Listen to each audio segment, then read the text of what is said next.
So I'm Mary Hodder. I actually came to IDESG through an organization called Customer Commons. It's another nonprofit. And our interest is very much aligned with what Mark was talking about. Being a representative for the individual, because we all know, and this is highly obvious over the last 20 years with the internet, that we have a bit of a tragedy of the commons going on where the individual isn't well represented.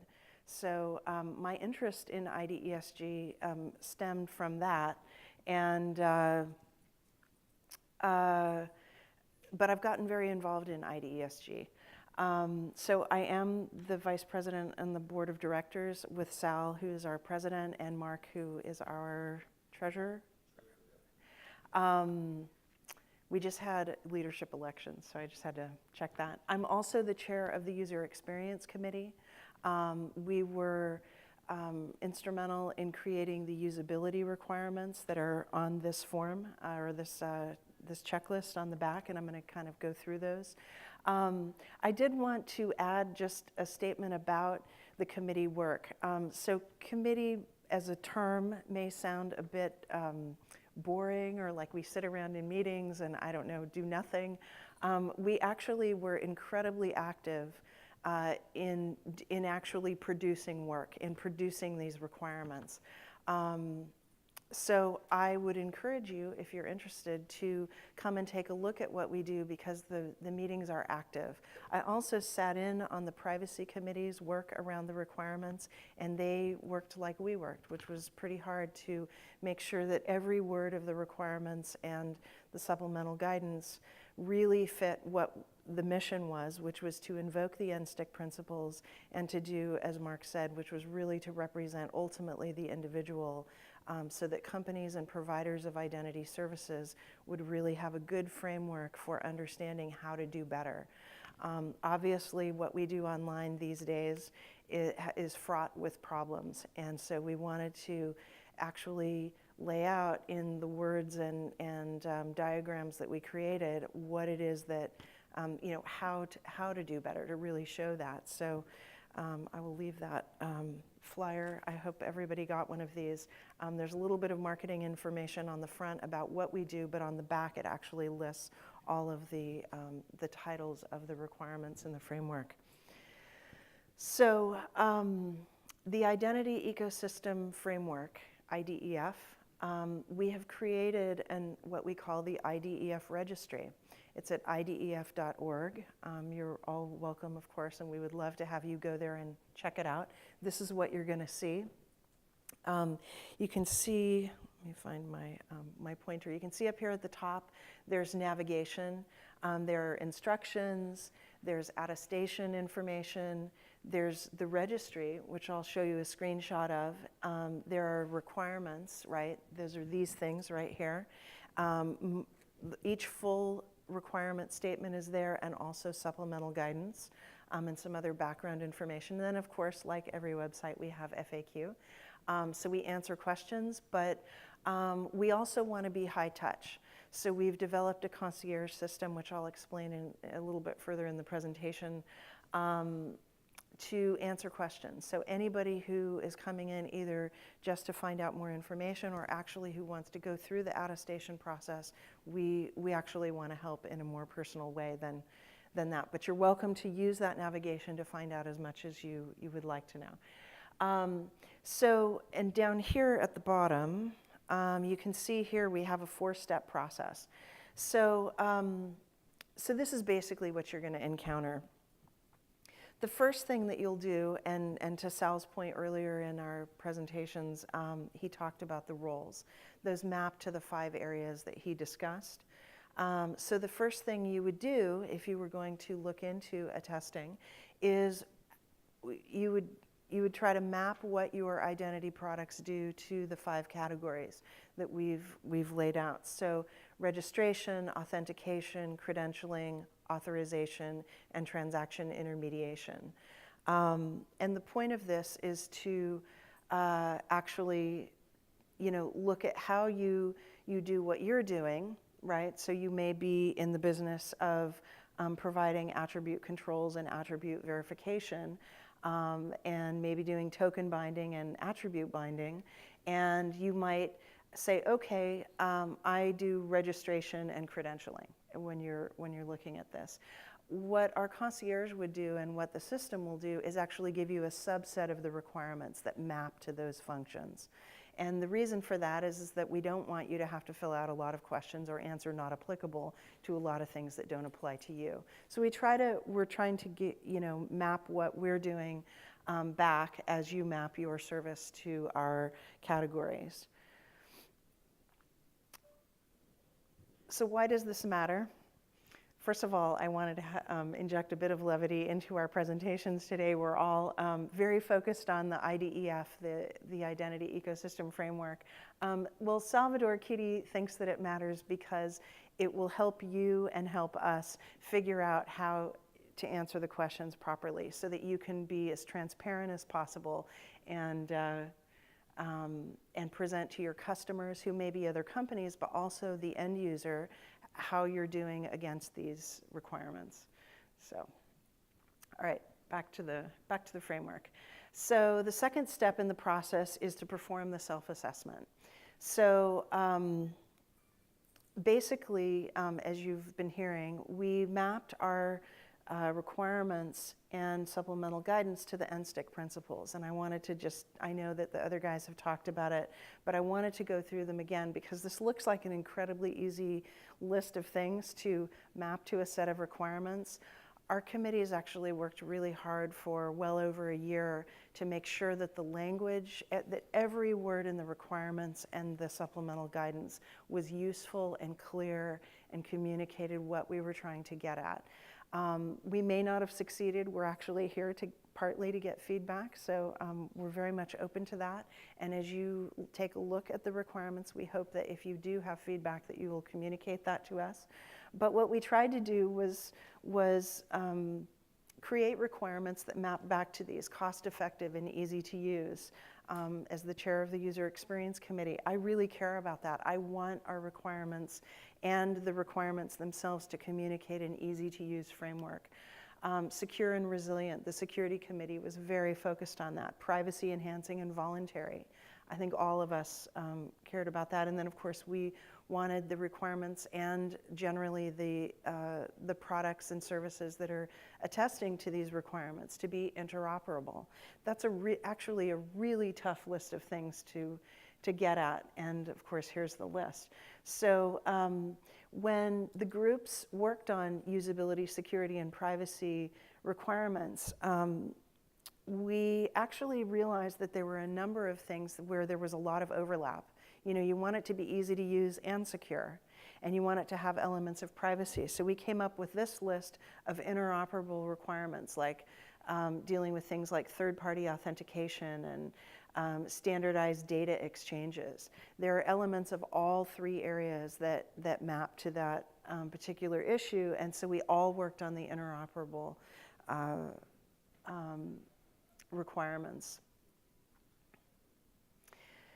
So the next step would be to go through the Identity Ecosystem Framework checklist. So this is an example of the page. Now, as I mentioned, if you do a subset of the functions, you would get a subset of the questions. This is the first few questions, and I took this screenshot from everything. So nothing is, but it's in order interop 1, 2, 3. You can see over here here in this first column. And then the requirements here. Entities must be capable of accepting external users authenticated by third parties. Well, what does that mean? So I went ahead and filled out this form for IDESG.org and IDEFregistry.org because I wanted to see how we did, and I also wanted to see what our users were going to have to go through.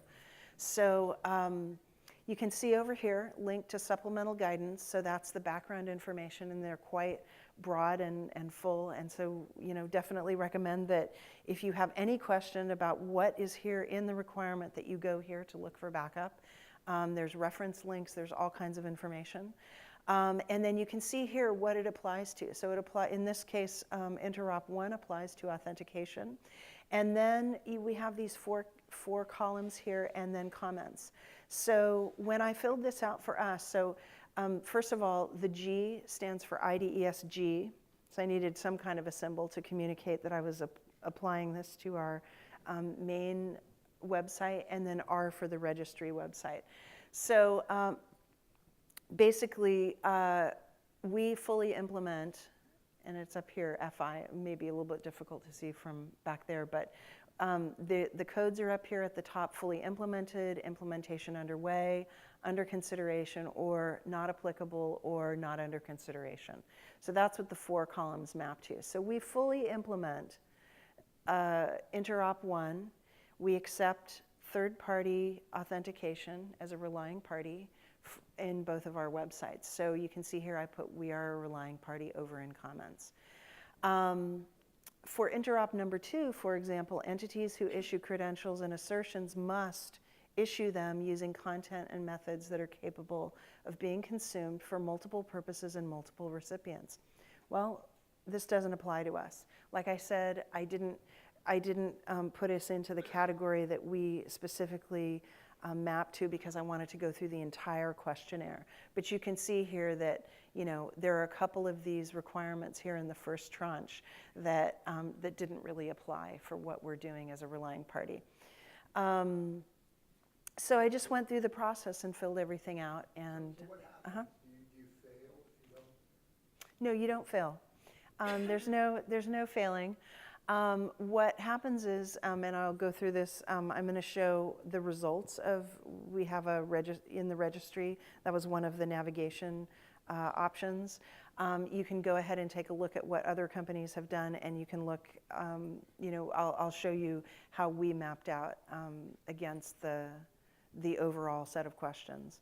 But no, there's not a failing. It's an opportunity, I think, to see if something is not under consideration, for example, or is under consideration or implementation underway, to see how much better you can do to get to a fully implemented state, right? So as Mark talked about, it's really an opportunity to see how you can do better. Again, we emphasize the musts here in our requirements. So if you're fully implemented and you're attesting to be fully implemented, it's in the must state. Obviously, we really care about security issues, and what we're really asking you to do is to take a look at your products and services and determine, you know, how secure they are against the issues that we thought were most important around security. We also take a look at privacy. We want you to self-assess and really think about, you know, are you meeting your individual users' needs or your customers' needs, who may be companies who ultimately provide to end users. And of course, there's usability. And as a usability engineer by training, I really care about this. The fact that often we design things and determine later that the user experience needs to map somewhere else. You know, this is going through these questions is an opportunity to find those differences. We also worked on a set of best practices. They're not in the questionnaire. They are, they're there because, for a couple of reasons. One is that we wanted to show how those best practices would later on translate into requirements, what we were thinking about for the future. Some of those best practices are not actually something that you can do right now.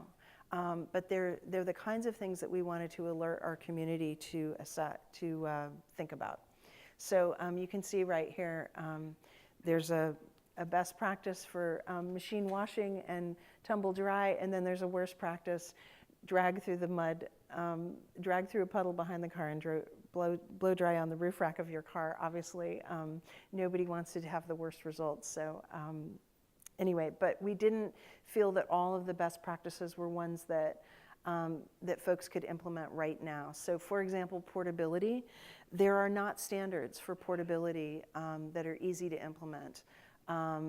There are other things on this list that are, you know, the community is still developing. This is also a roadmap for where folks can come in and help committees develop them into fully fully functioning requirements. So I just wanted to share this because it's there and it's available on our website, and I encourage you to take a look at it. It's not in the questionnaire. So this is an example, a photograph of the Golden Gate Bridge in San Francisco. So I'm from Silicon Valley, and actually I should have self-identified at the very beginning. I've done a number of startups, and either that I founded or that I've worked in, and so I'm partial to the Bay Area. So this is a photograph of the Golden Gate Bridge, and you might say, well, you know, it's kind of blurry. It's got, you know, drops of water in front. Obviously, it's taken through a window. You know, not really the best photo in the world, but it really depends on your perspective. So here's another photo of the Golden Gate, right? Beautiful, late in the day, kind of sunset, the lights hitting everything in a lovely way. And actually, if you really look over here, you can see a little bit of red on the hillside. Very beautiful. There's San Francisco. You know, it's a lovely shot. But between these two photographs, there's a lot of context. So I'm making the point that there's an awful lot that is context dependent that your users, your end users, your individual users will understand that you may not. So another piece of what we've done in the framework is develop a set of guidelines and measurements, which are underdeveloped now, and we plan to put out, I believe, by the end of the summer or the fall. The User Experience Committee is doing this, and the reason is because we really want to know when you assess, because we're not assessing you, you're assessing. But we also want to know that your users agree with your assessments. So we do plan in future to ask that companies and product makers ask their users whether or not they're meeting their marks. In this instance, this is a survey that was done about Facebook. Here, let me point right there. It's maybe a little bit hard to see. But Facebook thinks it does incredibly well with privacy because they have all those granular choices, and the users disagree. The users actually, 61 out of 100 people surveyed thought that they did a terrible job with privacy. So it's very important that we also ask the users, ask the individuals. There's also things that won't yet be implemented, and we know that, and that's okay. You know, if this is what's true, we'd rather see it and have it be available for folks to assess as they look at your self-assessment. And for you and for them, there's that understanding that, you know, eventually you're going to build out the piece that needs to be there. In this case, we need a functioning door. There's also transparency with happy users. So users, I think really, individuals, people, really enjoy when a company is transparent about what they're doing. And self-assessing with the IDEF is an opportunity to have more happy users. So back to this checklist. So you'll go through the checklist, you'll fill it out. You may do a subset of the 107 questions because you're only doing some types of products and features that fit under the 5 categories. And of course, it's not going to be easy. I mean, we recognize that it's a difficult process, and that's why we developed the Concierge Program. This is actually real. This is not photoshopped. There is a trucking company that paints this on the side of all of their trucks, and then, of course, you know, a little bit of trouble there. So we recognize that it can be tough to go through the process. Even 2 or 3 days for somebody is, you know, that's a lot of time to ask for, but we think that the value is high and the value is there. So, but in order to mitigate that, we have developed this Concierge Program. So when you get to these last couple of steps, completing the registry form and submitting the form, we are working through a concierge. So that person is, and we expect to have more than one persons over time, but that person can help with questions on the form, questions on the requirements, you know, this list of requirements, supplemental guidance, all of the pieces that you need to do. There's also a request that you fill out a terms of use, and there may be questions there. Again, I had to insert one more cat photo because, you know, the internet is cats. This cat is very attentively watching the opening night of Stephen Colbert, and we expect that our concierge will give you just as much attention. So this is what happened when I self-assessed for our 2 websites. We ended up with some green, and interestingly, a number of things that we need to work on. So for us, it was actually a terrific exercise because I figured out that there are a number of things either that are under implementation but we haven't really finished, or some things that are under consideration that we really need to fix. So it was a great self-assessment for us, and we will, of course, go about the process of fixing our websites. And so using it in the same way that we expect you all to use it. This is the registry as it stands today. So we launched this, quite frankly, at 1 o'clock in the morning on Saturday night. That would be East Coast time. We've been working with a terrific team of web developers. We have a project manager who's helped marshal this, and usability and user experience designers. And everybody has really worked hard to create this system. And so anyway, we are thrilled to say that we've got 4 folks here, and I think we have MorphoTrust coming in this morning, and we have another company or 2 coming in tomorrow. We expect more companies to trail in over the course of the week. But what you can do when you take a look at, here's the registry navigation point, you can take a look at how they do. So obviously green is good, right? But there's opportunities here for these companies to be transparent and show things that they have under consideration. Or for example, this company, Tosny, I want to point them out. They are a pilot, I believe an NSTIC pilot, that is building to the framework. They actually took this list and said, how do we build products that exactly map to the kinds of things that you're doing? So what's the deal with all that orange if they're building to the requirements? Well, they've got a lot under construction because they haven't launched yet. So later in the summer when they launch, all that's going to turn to green.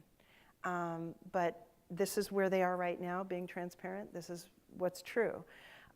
We also have DigiCert, Privacy Vaults Online, or Prevo, which is Denise Taylor's company. She's also helped with the NSTIC, the IDESG.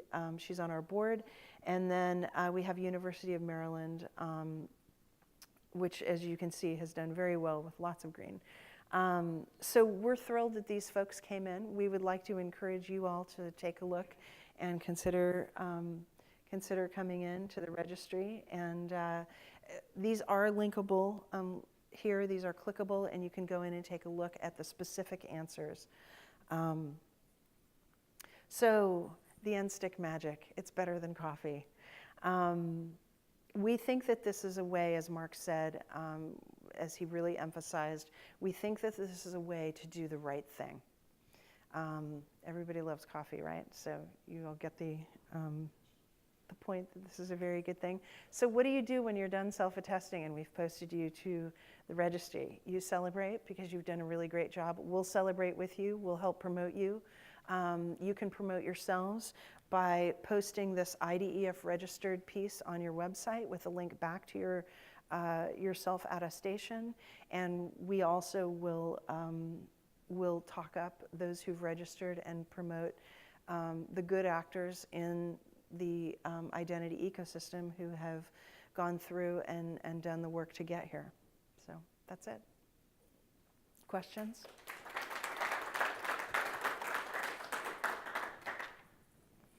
And I hope I gave the appropriate amount of cat photos to keep everybody interested. Mary, I have a question. Sure. So this is MA from the IDESG. So say I'm a company or provider. The first step I do is I go to www.idefregistry.org. Yes. How soon can I expect someone to get back to me? Or what's the actual? How does it really, in terms of time and what's the time expectation? and Sure. who's going to talk to me and how's it work? So the name of our concierge, which we plan to have through the summer, is Carl Maddox. He was the product manager on building out this site, and he's very familiar with what it is that we're doing. He also knows who to go and ask if you have questions about the requirements. So I would expect that within 24 hours, if you signed up, that you would receive an answer, and often much, much shorter. Obviously, we're trying to get people in quickly. So right now, if you over, I would say, the next month and a half, that 24 hours could probably fall to an hour. Now, I say that obviously not in the middle of the night, probably not on weekends, but if it's during the business day, you're going to get a fairly quick response. And then at that point, because you're in touch with him either by phone or via email, whatever works for you, he can walk you through this process and help you with any questions, any issues with the form. And as soon as he receives the attestation and goes through a little bit of checking, of course, we want to make sure that companies are real and that the person who is attesting is authorized to attest for a company. So we do that kind of a check. And at that point, he goes ahead and posts on the registry, as I showed you, the 4 companies, and then sends you the link and this bit of collateral so that you can post that on your website. So it's a fairly simple thing. So far, and again, folks who are more familiar with the registry and the requirements have been self-attesting. We think that it's a fairly short process, maybe a couple of days.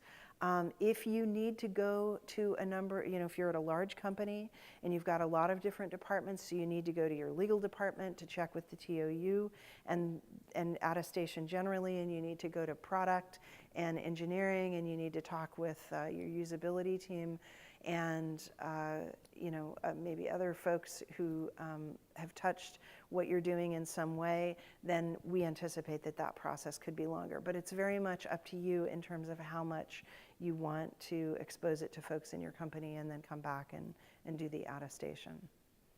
We think it's fairly efficient. Yeah. I have a quick question. Is there might sound funny, right, but is there a pre-step to the registry? Meaning, working with the group and essentially filling out the answers, right, and coming to a point where you're not really ready Yes. to do the registry. However, actually, give that data to legal, Yeah, let me go back and. right, to kind of go through that a little Oops.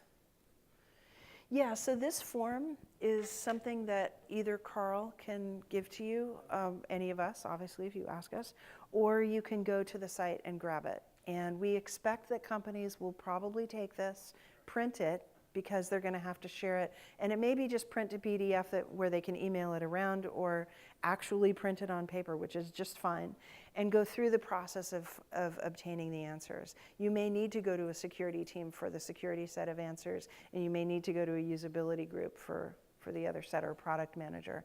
So, it really depends on your product, your company, and how things are kind of set up, but we absolutely expect you to go off and take this and come back with a set of answers. And you may come back initially with a set of questions. The other piece is that we have the ability in this first beta site to let you fill out some of the answers, save your work, and come back later and continue. So it's a little feature that we thought folks would need because of processes like that. No commitment required to get started. Yeah. In your presentation, as you guys have gone through, personally, I struggled a little bit from a perspective, and it's actually a good thing, right, that I struggled. From a perspective of who your target audience really is, right? So as an enterprise, right, should I be doing it? Yes, we're making products, but the footprint really isn't out there on the web, aside from our website, right, and some information that we put out there. So that might be one area of attestation you might want to go through, right? Or if you're, letting people log on, providing some kind of tips on how we're maintaining their credentials, right? So I can potentially see that. But is the target audience for you, particularly, is providers of identity management or cloud service providers? Yes. Those are, Very it much seems so. like that's kind So- of the main target audience, right? Yeah, while I gave the example of going through our own websites so that I could understand the process from the user perspective, the self-attester perspective, it is our expectation that the vast majority of folks who self-attest at this point will be more enterprise providers. Now, they may have, ultimately their products will touch something that the end user will see. And ultimately, we're hoping that that makes the end user experience better, right? But we understand that your customers may be other enterprise company, you know, it'll be B2B, and then that business that may purchase your product would then, you know, ultimately provide services to the end user. You know, that would probably be a common model. I mean, we certainly hope that over time, it's applicable to both the line charges, as well as identity service provider. But I think Larry's right. I think we expect most of the initial people purchasing it up to be service providers. But we have both.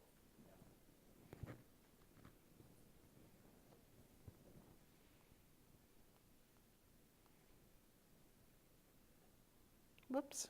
Oh. Any other questions? No? Okay. Thank you very much. Yeah.